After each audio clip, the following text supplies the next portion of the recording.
des effets sur la qualité. Alors la qualité, c'est un concept un peu flou. Dans le cas du train, je ferai un parallèle avec l'aérien, ça peut être la ponctualité. Il a été démontré dans l'aérien que la présence d'un concurrent augmente la ponctualité, en tout cas des vols. C'est bien sûr l'augmentation des fréquences. Alors ça, c'est bien sûr un atout pour le client d'avoir, si j'ose dire, des horaires beaucoup plus adaptés à sa demande. Ce sont des nouvelles dessertes, pas seulement en termes de ville, mais en termes de gare.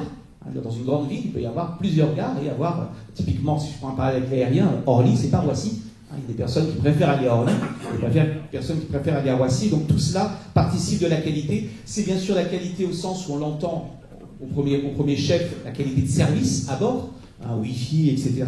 Mais aussi la diversification de la qualité.